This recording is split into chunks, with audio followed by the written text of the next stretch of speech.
À chaque époque, les hommes se sont toujours demandé d'où vient cet univers sans bornes, où il conduit, comment fonctionnent les lois qui maintiennent son équilibre et son ordre.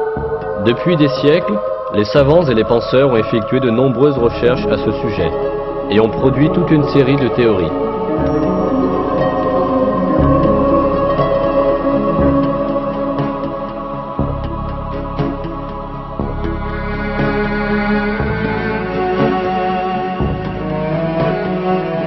L'idée dominante au XIXe siècle était que l'univers était un ensemble de matière de taille infinie, qui existait depuis l'éternité et qui continuerait toujours à exister.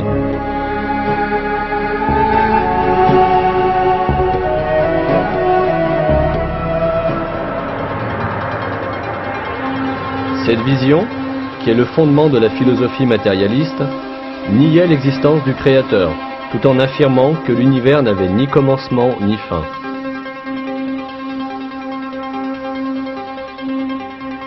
Le matérialisme est un système de pensée qui considère la matière comme le seul être absolu, et pour lequel rien d'autre n'existe que la matière. Ce système de pensée, qui a son origine dans l'Antiquité grecque et qui s'est de plus en plus répandu au XIXe siècle, est devenu célèbre sous la forme du matérialisme dialectique de Karl Marx. Les matérialistes considéraient le modèle de l'univers infini comme le principal appui de leurs philosophies athées. Par exemple, dans son livre « Principes fondamentaux de philosophie », le matérialiste Georges Politzer affirmait que l'univers n'était pas un objet créé, ajoutant que, s'il avait été créé, il aurait dû être créé par Dieu instantanément et à partir du néant. Lorsque Politzer affirmait que l'univers n'avait pas été créé du néant, il s'appuyait sur le modèle statique de l'univers en cours au XIXe siècle. Il pensait faire une affirmation scientifique. Cependant, les progrès de la science et de la technologie au XXe siècle ont finalement démoli cette idée primitive qu'on appelle le matérialisme. On a découvert que l'univers n'est pas constant comme le supposaient les matérialistes, mais qu'au contraire, il est en expansion. On a prouvé également, par l'observation et le calcul, que l'univers a eu un commencement et qu'il a été créé à partir du néant avec une grande explosion. Aujourd'hui, ces faits sont reconnus par tout le monde scientifique. Et la découverte de ces faits, très importants, a été rendue possible par des observations et des conclusions révolutionnaires.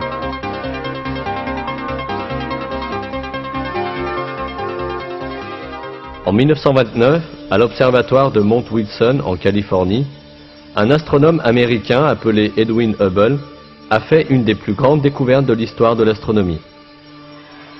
En observant les étoiles au moyen d'un télescope géant, il s'est aperçu qu'elles émettaient une lumière rougeâtre selon leur distance.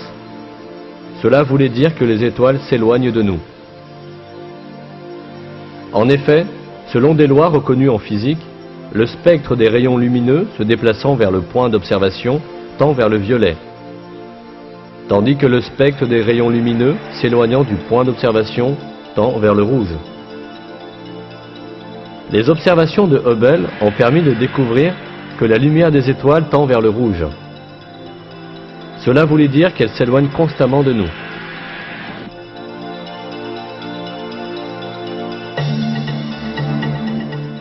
Peu après, Hubble fit une autre découverte capitale.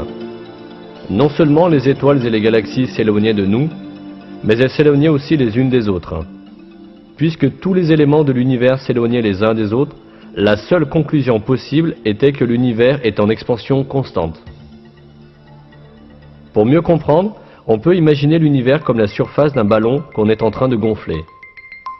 De la même façon que les points de la surface du ballon s'éloignent les uns des autres au fur et à mesure que le ballon est gonflé, les objets se trouvant dans l'espace s'éloignent les uns des autres au fur et à mesure que l'univers se dilate. En fait, ceci avait été découvert en théorie plus tôt encore. Albert Einstein, qui est considéré comme le plus grand savant du XXe siècle, avait conclu, après des calculs de physique théorique, que l'univers ne pouvait pas être statique.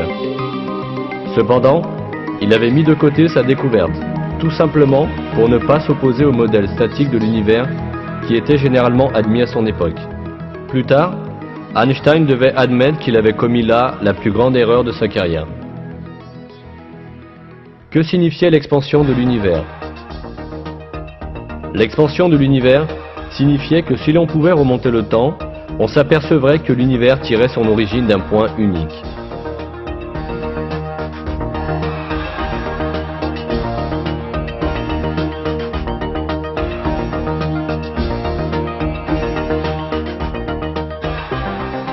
Les calculs montrèrent que ce point unique qui renfermait toute la matière de l'univers devait avoir un volume zéro et une densité infinie. L'univers avait été suscité par l'explosion de ce point unique de volume zéro. Cette grande explosion, qui marquait le commencement de l'univers, fut appelée le Big Bang, et la théorie prit également ce nom.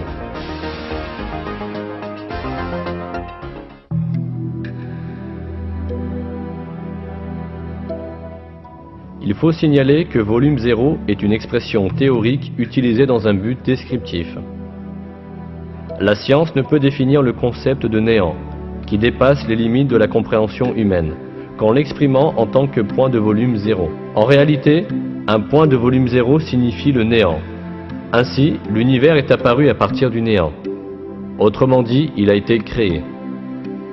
Ce fait, découvert seulement au XXe siècle par la physique moderne, a été affirmé par le Coran il y a 14 siècles. Lui, qui est à l'origine des cieux et de la terre.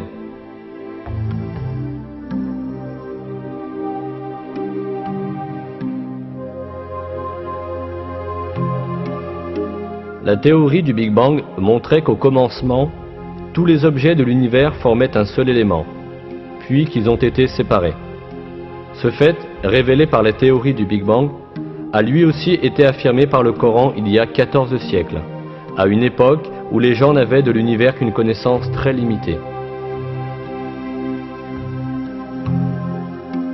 Ceux qui ont mécru n'ont-ils pas vu que les cieux et la terre formaient une masse compacte, puis que nous les avons séparés?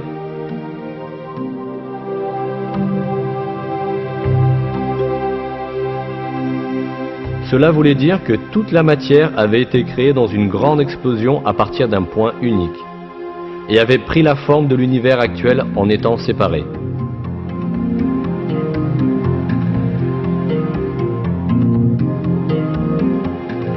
L'expansion de l'univers est l'une des principales preuves que l'univers a été créé à partir du néant. Ce fait n'a été découvert par la science qu'au XXe siècle, mais Allah nous a informés de cette réalité dans le Coran, révélé il y a 1400 ans. Le ciel, nous l'avons construit par notre puissance.